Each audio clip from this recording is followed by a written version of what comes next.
come to call it Mothering Day because so many different people with so many different identities engage in mothering. So welcome. Thank you, Sandra, for that beautiful music. Welcome, everyone, to Westside UU Church. I am the Reverend Carol Bodeau. I am privileged to serve here as minister. My pronouns are she, her, and hers. So I want to welcome you if you are here in this room this morning, whether you're here for the first time or the 500th time. We are happy to see you. And if you are with us virtually on our YouTube channel, whether that is right in this moment or at some point in the future, we're glad you're here too. Our community is in many places, in many different identities, in many different ways of thinking and being and doing. So everyone is welcome and everyone brings gifts that make a difference. There are lots of things going on. Today we're going to be doing a fun discussion. David Howell and I are going to be having a sort of TED Talk-like conversation on our topic this morning about justice as ministry. And we do a lot of justice ministries and different kinds of ministries here at Westside, which you see scrolling on the screen there, and also some in your order of service. I want to call attention to a few things. First, next week is our congregational meeting. It's when we will be voting to finalize our budget for the coming fiscal year, which starts on July 1st. So we need a certain number of members to actually approve that budget. So if you are not going to be here to vote and you are a member of the church, there are proxy ballots on the back table. So if you're not going to be here, find somebody who is and sign one of those proxy ballots so that we know that you give them permission to vote for you. The other thing to know about is there's a couple other things going on that we want you to know about so that you can participate in them. So May 18th is our congregational meeting. On Sunday, May 25th, 2 weeks from now, after our service, Khalil White, who is the Director of Operations at the Bottom in Knoxville, will be here doing a workshop on anti-racism, challenging white supremacy culture. And Khalil has spoken here a couple of times. The Bottom is one of our long-term justice and generosity partners, and Khalil is going to be with us on the Sunday the 25th in 2 weeks from 12:30 to 3. So there's no charge for that. Westside is sponsoring that. And everybody's welcome. If you choose to come to that, though, Khalil has asked that we go online. There's a Harvard study on race and bias that she's asked that we do online before we come to that workshop and just jot down what your results were. You'll find that information on the website. And that also means that our Earth Church meeting on the 25th is pushed back by an hour. We typically meet at 2. We'll be meeting at 3 instead because of the workshop. Last thing to announce, we have been working for a number of months to get a CPR training scheduled for Westside, and we've finally gotten that scheduled. So a number of us are being trained specifically, so we'll always have people in the building, people from the board and the safety team and things like that, and staff who are trained in CPR, and we're also purchasing an AED, a defibrillator machine for the church. And so we're going to be trained on those. But if you are someone who would like to participate in that training, you can do so. It is on Saturday, June 14th in the morning. I think it's from 9:30 to 1. You can sign up for that. There is a cost for people who want to come and attend that. It's $65 for that training. But it's going to be here in this building, probably in this room, and you are welcome to join us. There's a sign-up sheet on the back table. If you are not with us in person, if you are with us virtually, you can email me, let me know, or email our office and let us know that you'd like to participate in that. So again, that's Saturday, June 14th. All right. There's a lot going on. Is there anything else urgent that anybody in the room needs me to announce? Suzanne. I guess I should.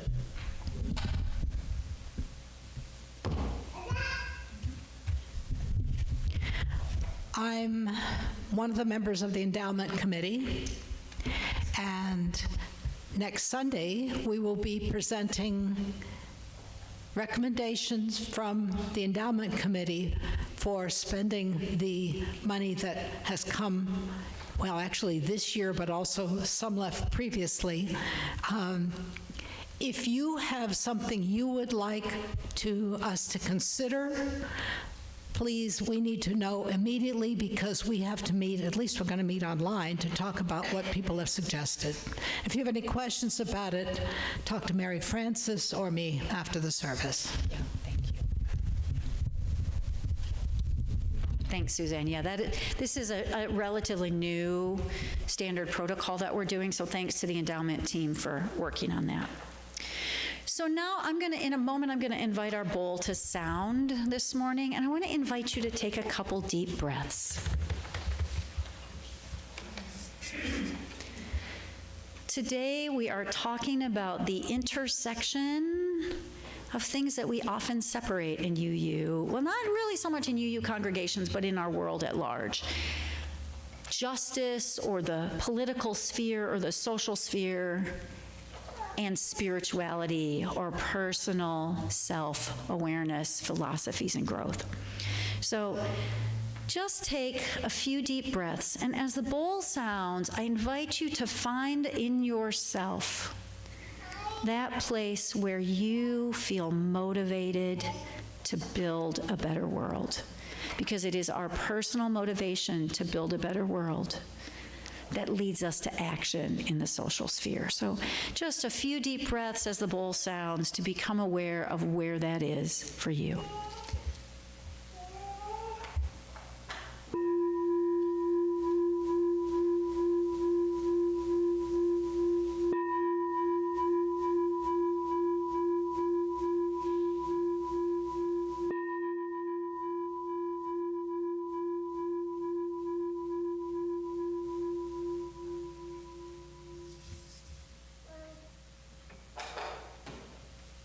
And David has the words for our chalice lighting.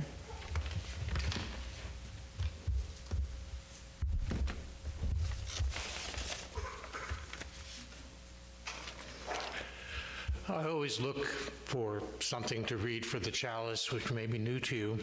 I found a poem by Rumi. You actually know Rumi because one of our hymns, and my favorite hymn is Come, Come, Whoever You Are, slightly edited for the hymn. This one is called The Guest House. This being human is a guest house, every morning a new arrival, a joy, a depression, a meanness. Some momentary awareness comes as an unexpected visitor. Welcome and entertain them all, even if they're a crowd of sorrows who violently sweep your house empty of its furniture. Still, treat each guest honorably. He may be clearing you out for some new delight. The dark thought, the shame, the malice, meet them at the door laughing and invite them in. Be grateful for whoever comes, because each has been sent as a guide from beyond.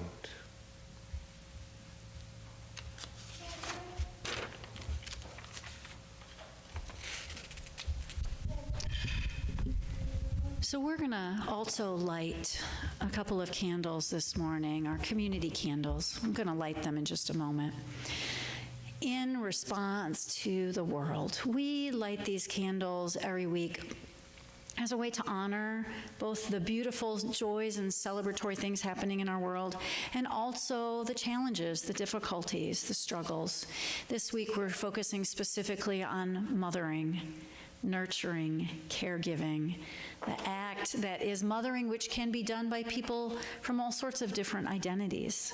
Lots of single fathers do a lot of mothering, and lots of siblings and grandparents and teachers and all kinds of people do a lot of mothering.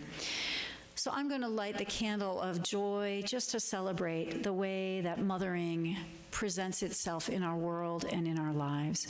And also light the candle of sorrow for the struggles and sorrows that are in the world that need mothering. I listened this morning to NPR on the way to church, and was hearing stories of all the children and people that are starving in Gaza right now because necessary food supplies are being blockaded and not allowed in. And they were telling stories of children that can't eat because they have no food. Thinking about children in other places in the world, Ukraine and other places, and even here in Tennessee, children who don't have enough food, children who don't have their basic needs met. So I light these candles to remind us that mothering, while some of us specifically are biological mothers, all of us hold responsibility for mothering the world that we live in and future generations.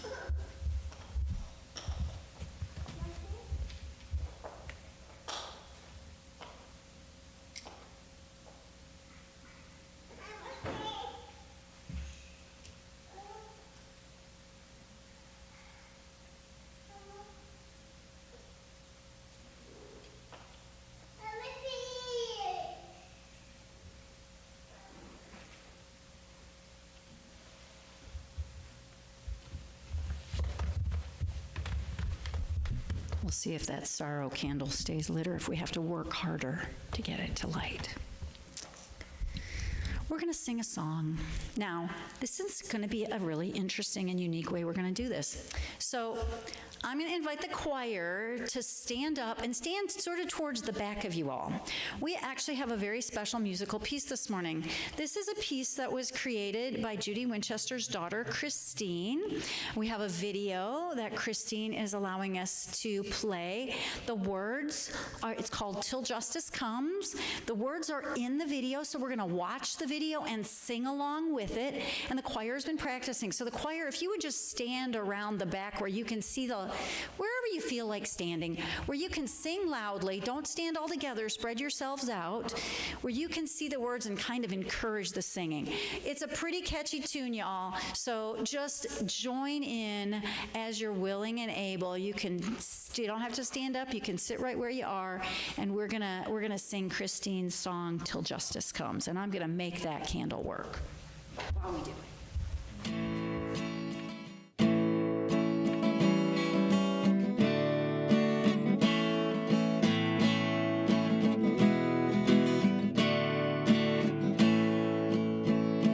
We'll be fighting for our rights till justice comes, and we'll wave our banners high till justice comes.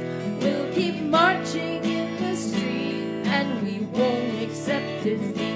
We'll be drumming to one beat till justice comes.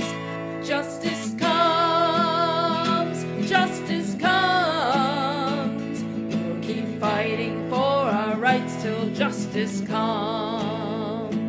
We'll be fighting for our rights. Now raise your voice, and we'll wave our banners high. Now raise your voice.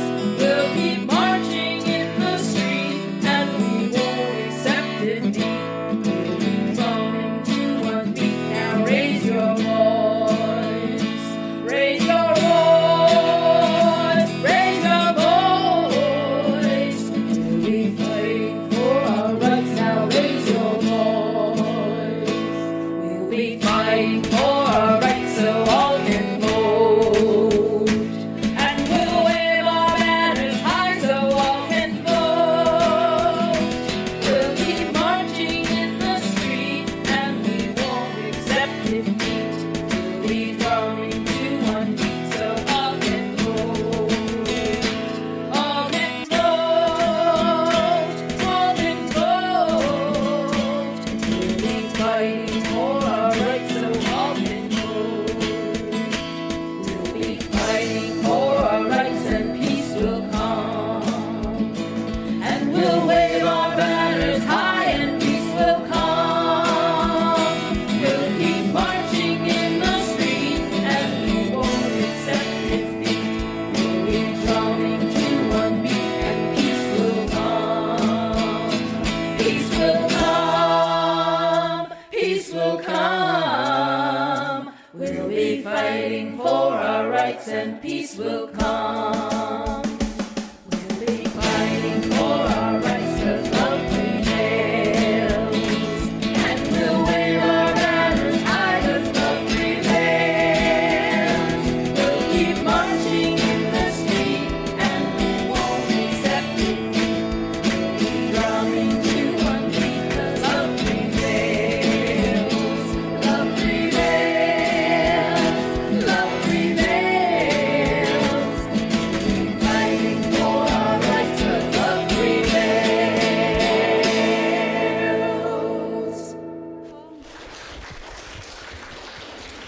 wonderful?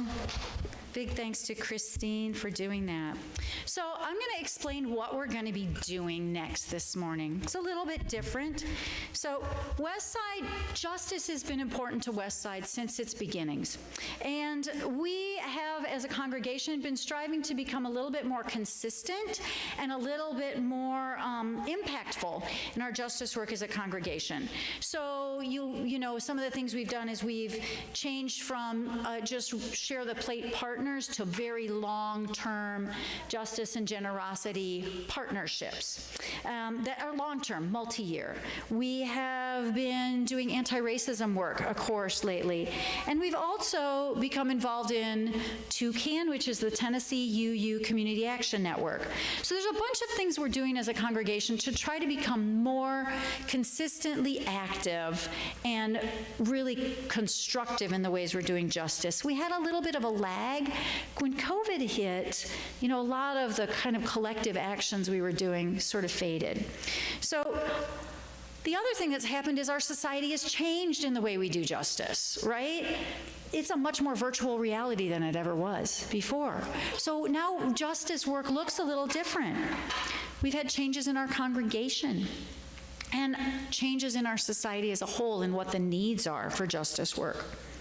So some of you will remember that a couple months ago, I did a service on guidance from the Unitarian Universalist Association on how to do justice work. We had a service where we started looking at pages and pages and pages of information on the UUA website about how do congregations do justice work most effectively. And one of the things I did is I read the do's and don'ts from that list. So they talk about justice work as a ministry, as grounded in spiritual practice. And that was a little bit surprising and a little bit, we can say, triggering for some people. So I'm going to read the passage from the UUA Do's and Don'ts for congregations about that, the specific do. This was a specific action. There's a lot more information about making it spiritual, but they said, do start or end your gatherings with a spiritual reading or prayer. And they asked this question: how does church-based social justice work differ from political work? And their answer: if a congregation is truly engaged in a social justice ministry, think about that, a social justice ministry, a natural cycle will occur where the work feeds your spirit and your spirit feeds your work. And they say that by incorporating a spiritually based ritual into social justice work, that work is intentionally grounded in the sacred. So some of us in that first conversation found that a little bit triggering, a little bit upsetting. They didn't know how to make sense of that being spiritual or religious or what it meant to ground it in the sacred. So we said at the time, we're going to have a conversation about that. And that is what David and I are going to discuss this morning. David has been a long-term professor of religious studies and has spoken on this topic many times. So we're going to have a little conversation based on this question: what does it mean to do justice work as a church rather than a secular organization? How is this work spiritual for us? So we met earlier this week and thought the best way to do this would be to ask each other questions. So we both have some thoughts we've already sort of formulated, and we came up with some main things we wanted to talk about, but we thought we'd do it in a question and answer format with each other. And here's how this is going to work. We're going to do that for 5 or 10 minutes, however long, I don't know, we feel like, I guess. And then we're going to invite you to add your voices and to add your questions and your comments. So as we're talking about this, I want to encourage you to be thinking, what do you think about this? What are your questions? What are your thoughts? And after we speak for a few minutes, then we're going to pass around the microphone and let you all include your input, your thoughts, your questions, etc. If you are with us virtually, if you are here virtually, what I would invite you to do is when that time comes, you can put your questions and your comments in the chat, and we have someone in the room, Linda's going to be ready to to just read what's in the chat and share with us what's in the chat. So you who are with us virtually will also be able to participate. So we're going to do this seated. Nobody will be standing up looking more important than anybody else. So I'm going to sit in a chair. I'm going to give David this microphone, and we're just going to start in a minute here. So I'm going to ask you the first question, all right? Okay. All right. Dum. Yep, working. Here we go. Okay.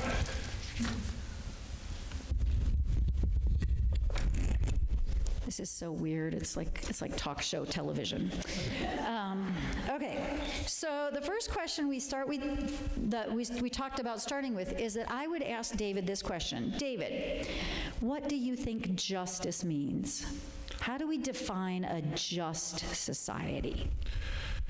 And so when I thought about this, my background as a philosopher is classical Greek philosophy.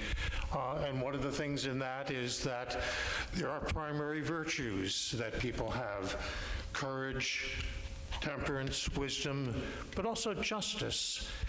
And it's strange to think of justice as being a personal virtue, because if you think of it as something that belongs in the social world and hence the political world and the formal world reaching out in ministry. I'm going to ask Carol what she means by ministry in a bit.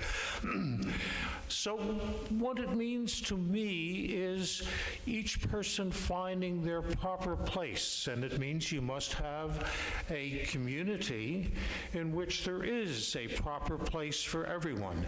What this is changes in a world in which slavery was common. It's hard to imagine how there could be any just place for slaves, and we've done some work with that. So justice means listening to others. I feel like I'm saying this all the time now, listening to others, because everybody comes from different places and expresses their problems and their successes and failures in their own personal kind of way. So I need to listen to where their problems come from and where their issues are coming from. And if I listen, then hopefully, and a little bit I want to give a couple of examples of that, the way in which you can see strengths and talents that other people have that are not your own and from which you can learn. So justice is finding my place in society, finding my place in community, as I have tried to do here at the church, as I do at my bridge club, as I do in my men's group, where each person has their own questions and answers to bring up, and you listen and see how it fits with what you are doing and how you're living your life. So how would we be able to identify a just society or just justice in the society versus injustice in the society? What would that look like?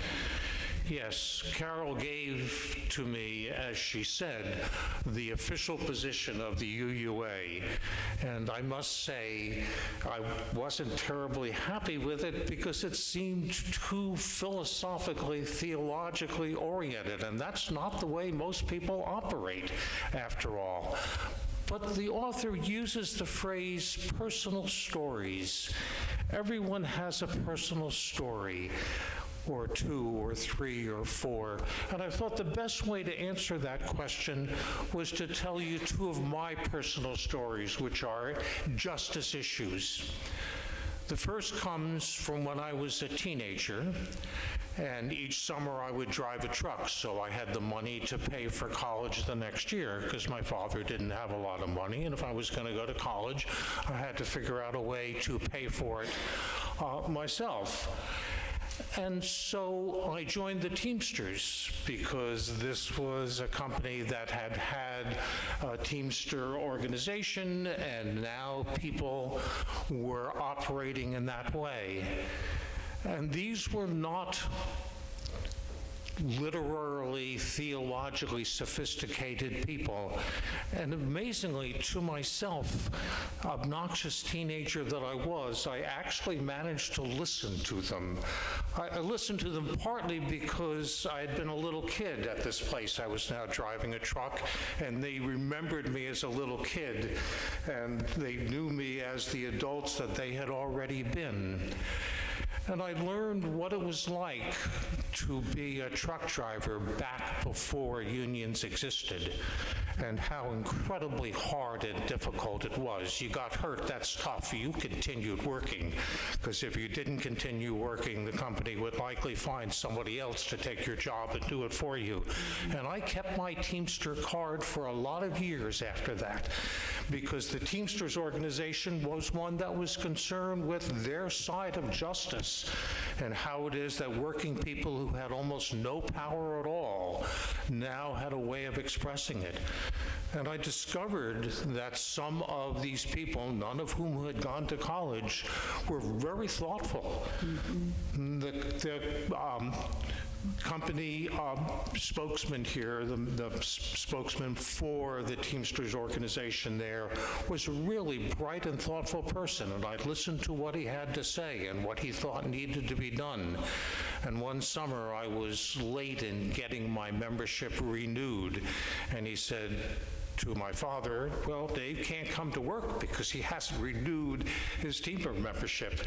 And again, I'm kind of amazed I actually had the capacity to be embarrassed by that, because this was a justice matter that it was something that I now cared about, not because it was my issue. I was happy that I wasn't going to have to drive a truck the rest of my life and would have a much more easier and pleasant life. But these are people that I worked with, and people that I admired, and people who worked hard with broken ribs and so on. You know, I remember that so clearly. So that's the first case of justice as a personal story. The second case of justice, this is the way in which you listen to where each person comes from with their own particular life experiences. The second personal issue was 4 years ago, I didn't have any idea what a trans person was. And then Suzanne and I got married, and her son is trans. And my granddaughter sent me an invitation to her wedding and said, by the way, it's going to be 2 wives at the wedding. And Chris was someone that we had gotten to know as male and was now transitioning to female. And suddenly trans became something that was real to me. And what can I do? I can have my own feelings about this and be able to say to someone else, not some long, complicated theological justification of it, but this is now part of my life, and I want to tell you how it has affected my life. I said 2 personal stories. There is a third one. As we were standing outside before the service began, I stopped and talked with Nathan for a minute. And he expressed to me some issues he has with his son. And I have had similar issues with my oldest son. I knew what it was like to go through what he has been going through. And this is a justice issue too. It can be non-family as well. J.D. Vance was wrong about that. It can be non-family as well, but it can also be family in which you are struggling to have a just family relationship going on. So I hope that as you are having your questions and comments, you will bring forward your own quote-unquote agendas that come out of the personal things that you have dealt with. So one of the things, thanks for those stories, David. One of the things that David said when we were talking that I really appreciated was when I asked you to define a just society, you said a place where everybody has a voice and a sense of belonging and is respected and considered a necessary part of the whole for just being themselves. Yes. And I think that that is a really powerful, if we think about all the justice issues that we struggle with, they are all some manifestation of somebody not necessarily even a human somebody, maybe another species somebody, not having a voice, being silenced, or being disrespected, or not treated as an essential part of the whole. So another question we talked about is, and you've just been describing this, is how does the individual relate to the whole in a just society? And it's relational. It's relational. It's this way of, we can't create justice by just speaking what we think should or shouldn't happen. Justice requires listening. Do you want to say more about the relational part of it? Yes. My phone has all kinds of stuff on happy and unhappy people, and a feature that is now becoming so common is that there is a obvious and strong difference. Happy people have good relationships, and unhappy people do not. And in order to have a strong relationship, respecting someone else is not just some stupid words or some, philosophical, intellectual commentary. Respecting someone else is recognizing what they have to offer you. That's one of the reasons I picked the poem that I did. Someone may come to your door viewing yourself as a guest house, and they may not give you something that you're immediately happy with, but they have something to teach you. And they can't teach you anything unless you keep your mouth shut there and listen to what their position is. This is so hard for those of us who've lived in an academic world. How do you be smart? Well, by talking a lot, and giving fancy kinds of descriptions. And there's an awful lot of wisdom that doesn't involve this sort of thing at all. Yeah. Yeah. One of the things David and I really enjoy is that we come from very different kinds of philosophical or theological frameworks, but we like to practice this, talking to each other and listening carefully to different perspectives. So one of the other questions we talked about the other day is, what the heck does the word spiritual mean?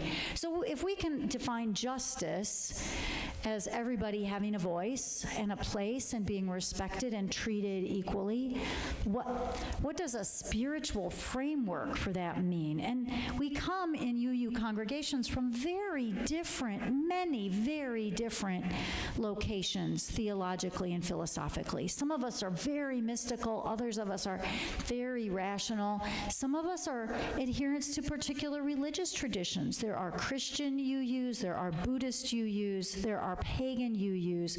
There are all different alignments in Unitarian Universalism. So we talked a little bit about what does it mean, what does the word spiritual even mean in this context? Yeah, and the way I get into spiritual is by the word spirit.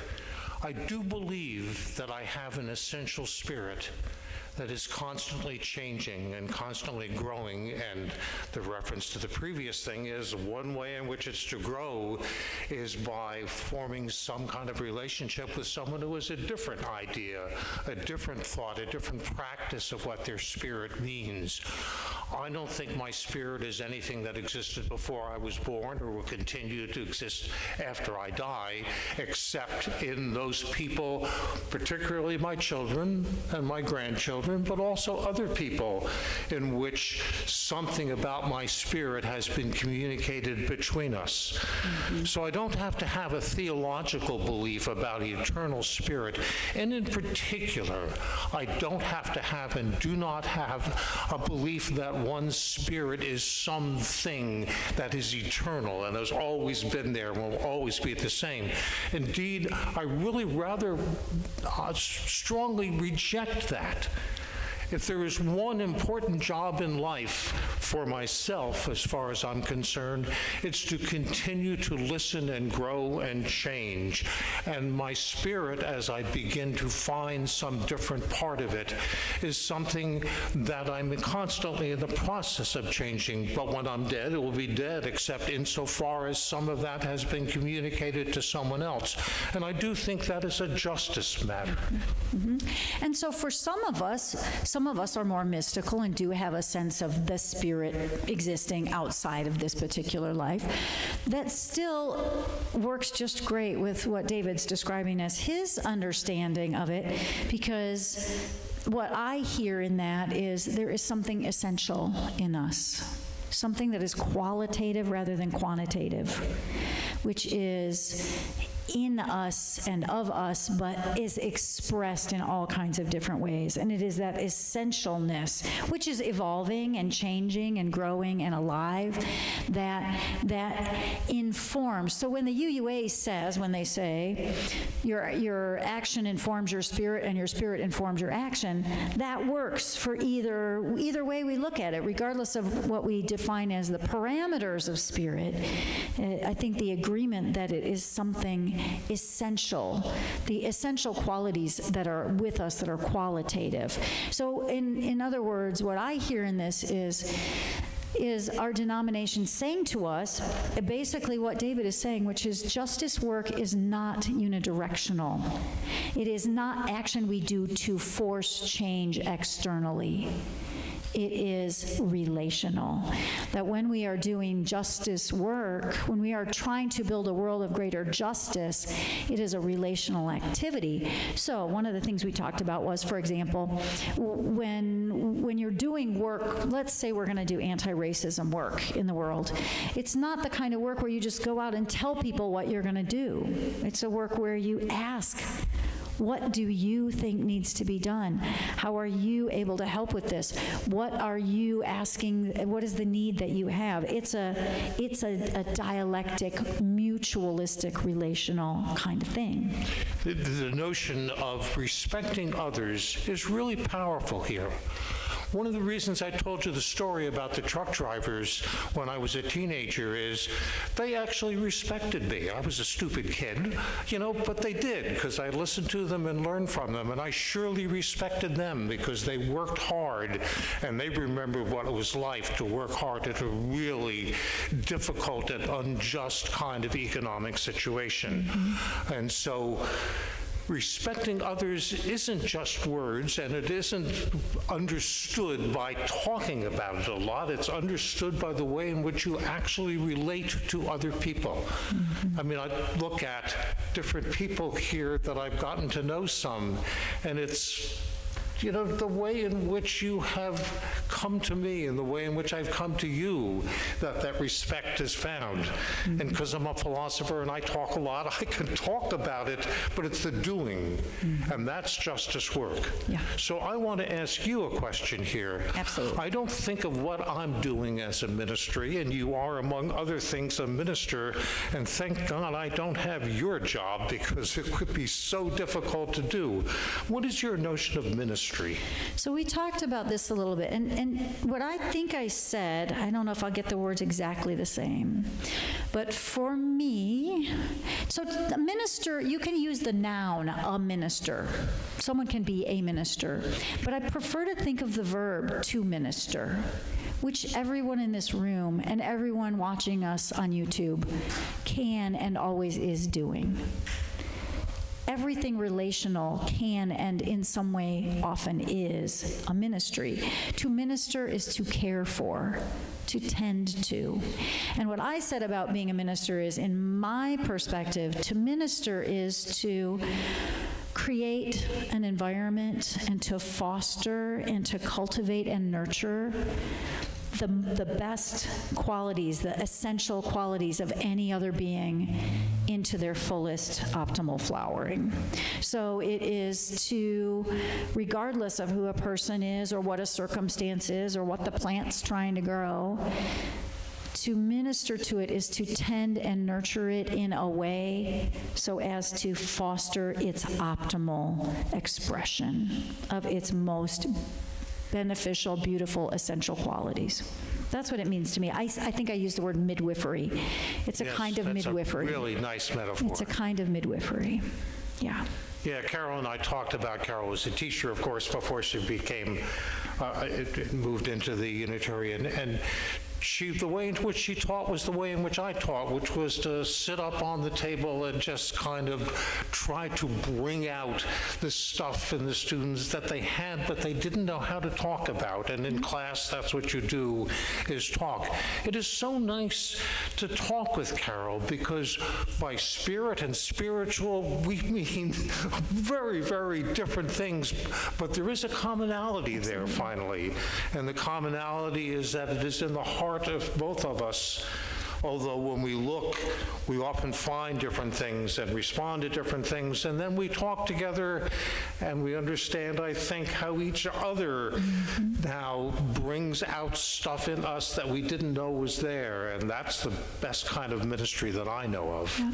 And we purposefully wanted to do this way because actually we're literally modeling what justice, we believe justice is, which is looking in the world where there is difference and listening and meeting it with respect, rather than saying, oh, you don't think the way I think, I should teach you how to think the way I think. But instead, to cultivate the honoring of every voice, which is what we're going to do with you all now. So this is your chance. I'm going to carry around a microphone, and we'd like to hear what you think. What are your thoughts? Not about specific justice issues necessarily, although if there's one that is particularly bothering you, and we are going to try to keep this to, like, we want to hear voices, but there's a lot of voices, so we're going to ask that you stick to maybe a minute. But what do you think justice means for you? What does a ministry of justice mean for you? What questions did this bring up for you? What maybe confusions or frustrations or disagreements or perspectives? So I'm going to walk around with the handheld microphone. Linda is on the chat on for our virtual attendees. So if you want to make a comment, you can do that in the chat, and we'll just be hearing your thoughts.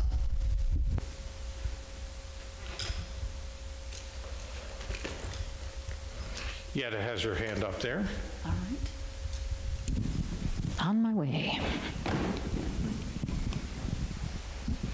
I guess my definition of justice, or I think of it very differently, because I think of it as, what is as fairness, and what is the resource that needs to be allocated fairly.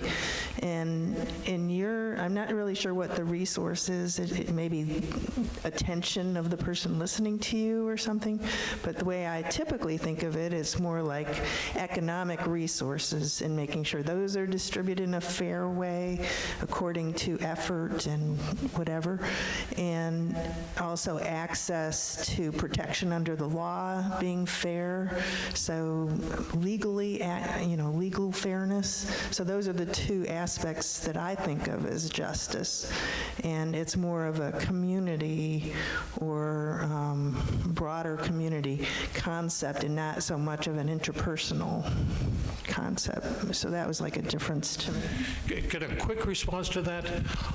In terms of the second example that I gave, that is trans people, this surely is, one thing it surely is a legal issue. Mm-hmm. So I wouldn't disagree with that at all. Yeah. It's just not the way in which I, for instance, would be concerned with the justice issue. And my response to that is just that I totally agree with you, Yetta. I think of economic issues and all the things you're describing as the means to create everybody's voice matters, everybody has a place. That they're mutually inclusive, that they go together. That's how I think of it. Yeah. It seems like it's higher on Maslow's hierarchy. Oh, yeah. Okay. Yeah. If you couldn't hear that, she said that what I'm thinking is higher on the Maslow's hierarchy of needs. Yeah, that makes perfect sense. Yeah. Jonas. There seems to be a conflict in the term justice. Are you speaking of justice for some or justice for all? Justice for our group? You gave an example of the Teamsters, and you had failed to pay your dues, so you were not allowed to work in that capacity. Is that just? Must you belong to a group in order to secure the justice and protection of that group? Then it seems to me that when I hear talk about justice, that punishment and retribution seems to be an important issue. That is, if the others are not a member of your group doing the things which you want, then perhaps they need to be punished. I see on TV these immigrants who have been arrested, and they seem to be mostly men, head shaved. They're bending over like this. You never see their face. When they get up and walk out, their captors force them to bend over, denying them any sort of recognition or dignity. The guards have masks on their face, so you can't see that. Even if they were all rapists and murderers, they still deserve some fair treatment and respect. But I've never seen a journalist comment on the way these people are being treated.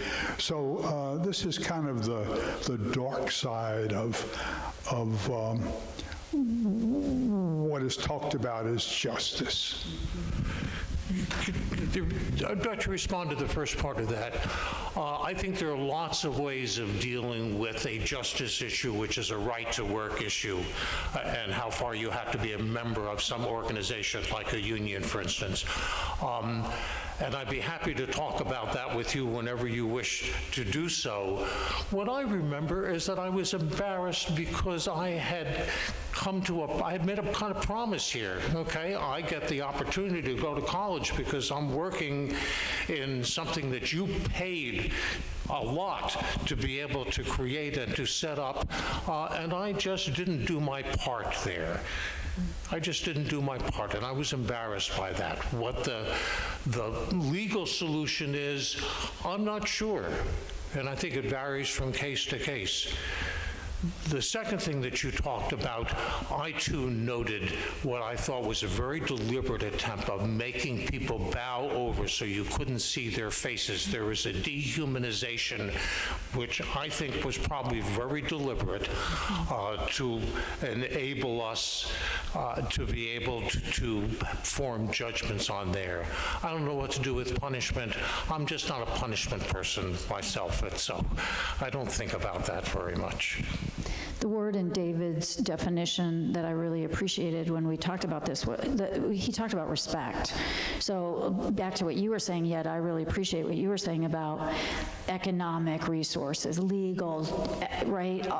When those things are not fair, equal respect is not being paid, right? They're physical manifestations of not being equally respectful to all people. And I'm thinking about the phrase that we don't really use quite the same now in our bylaws as we did, as you use, but the inherent worth and dignity of all beings, right? That all beings, what you're saying, Jonas, is regardless of what crimes may or may not have been committed, people have an inherent right to dignity and respect, and an inherent right to equal resources and equal protection under the law and things like that. Yeah. I do want to say, I don't know why almost nobody has seen fit to comment on what a deliberate, demeaning kind of thing is going on with making them bend over and having them look as if they were different people and ones we could not trust and so on. I think somebody should have. Why they haven't, I'm not sure. They have. Have they? I haven't. I have not seen it. I have, actually. Good.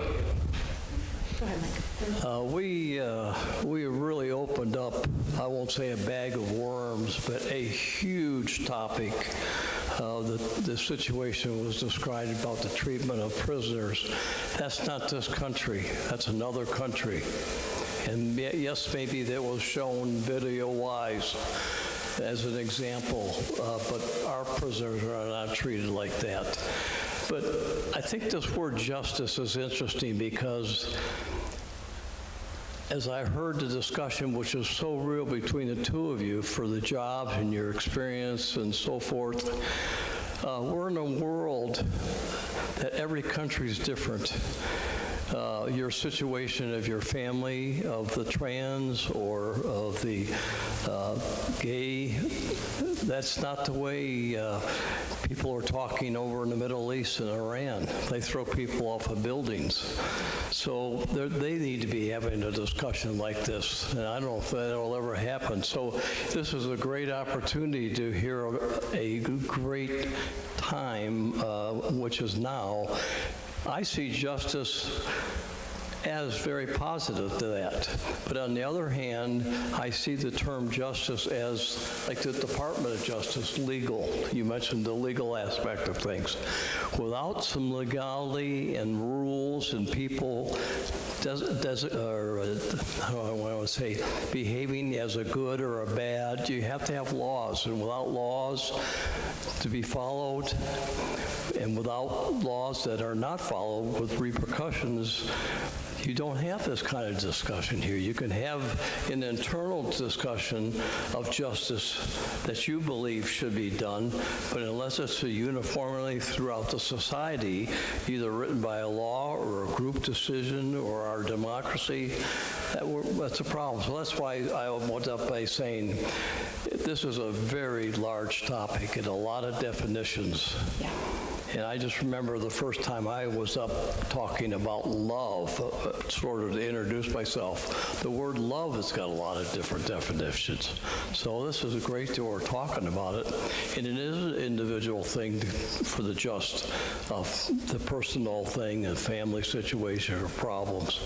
But boy, it's a big thing throughout the world in each country.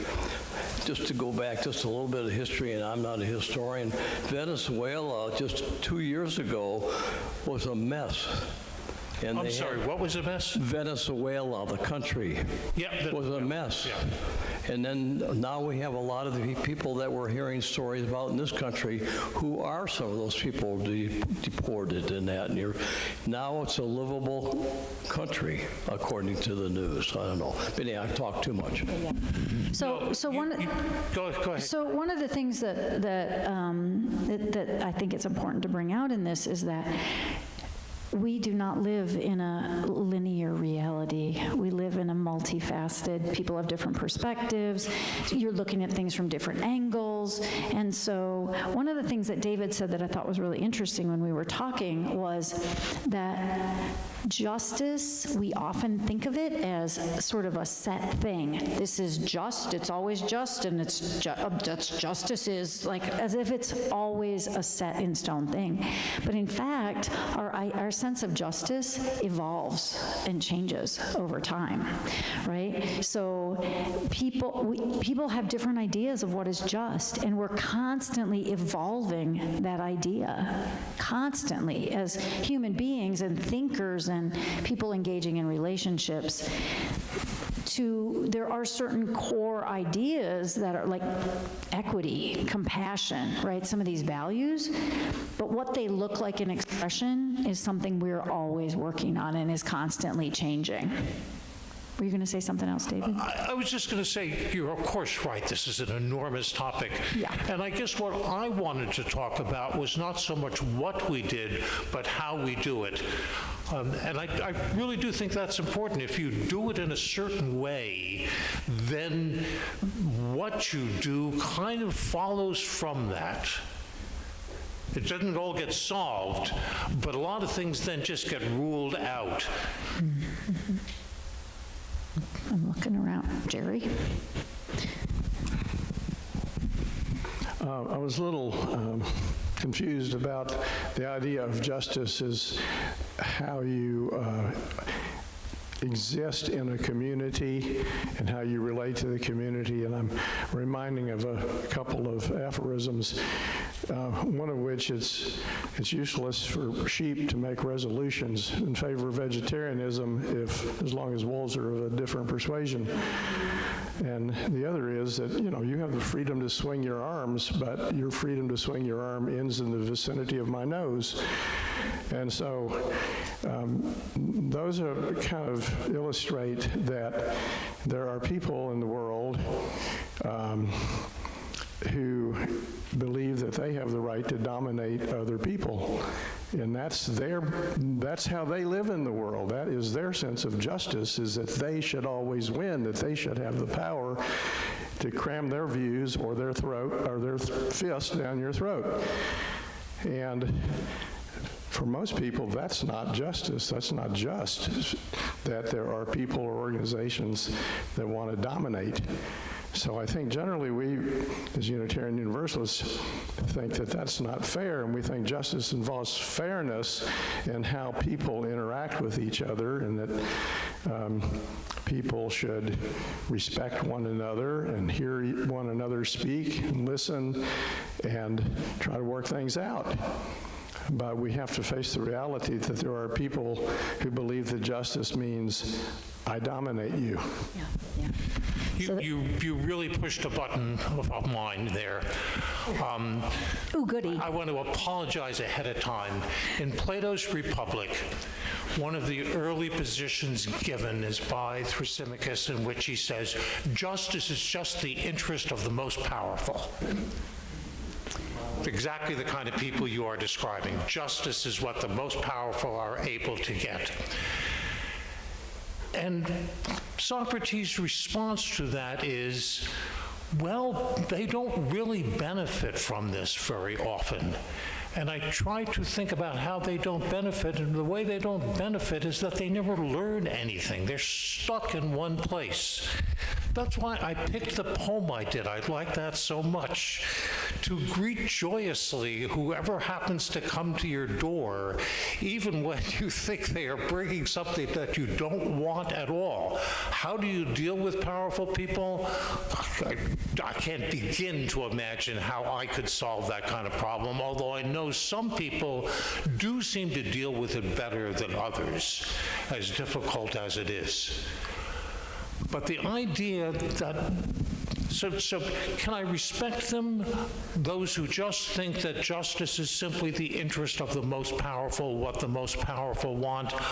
Can I respect them at all? Well, I do need to remember that they are coming from whatever kind of life they led and the kinds of parents they had and the kind of people they were around and what it is that they learned or didn't learn from these things, and look for an opportunity to be able to find some little wedge in, so perhaps they can listen to something else. And that's not much of a practical answer in many ways, because people who think that justice is just the interest of the stronger don't seem to be disappearing. So we have a challenge as a congregation. We have a challenge as a congregation to figure out, okay, we might in our own space, in our own community, we might say, we can treat each other with justice by being respectful and listening and all those things. But what the heck do we do with people in situations where the other party is not at all going to do that? What do we do then about justice? What do we do then about justice? Right?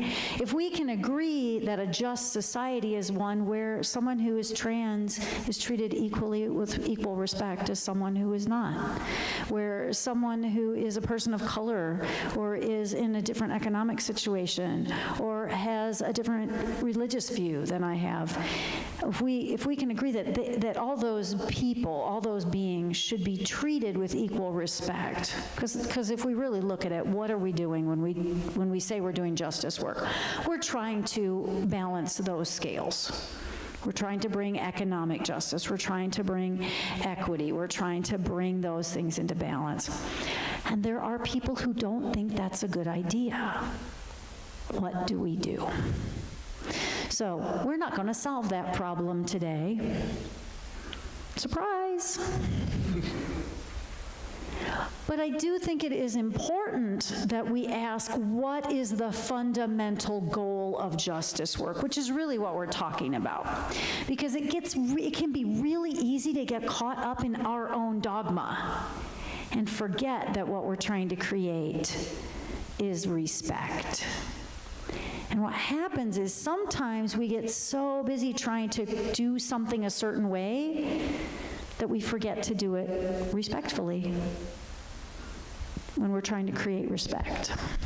One of the things that one of the stories that I will tell that I think is about justice, that as a minister, because I'm supposed to think about things from the higher level and philosophically and theologically, that's sort of my job, right? I remember once being in a grocery store. This is a Mother's Day, a sad Mother's Day story, and seeing a mom with little kids, a very frustrated mom, overwhelmed mom with little kids. And one of the little kids hit their sibling, smacking their sibling. And the mom, in her frustration, smacked the kid really hard and said, "Hitting is not okay."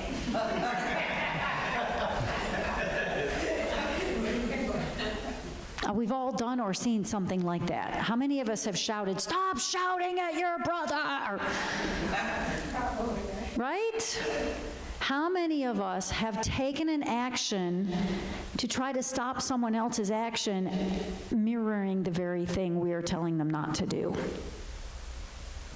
This is, for me, what it means to bring spirituality or philosophy or this deeper thinking to our justice work, because it can be easy to get caught up in the thing we want to do and forget to do it from the framework we're trying to encourage.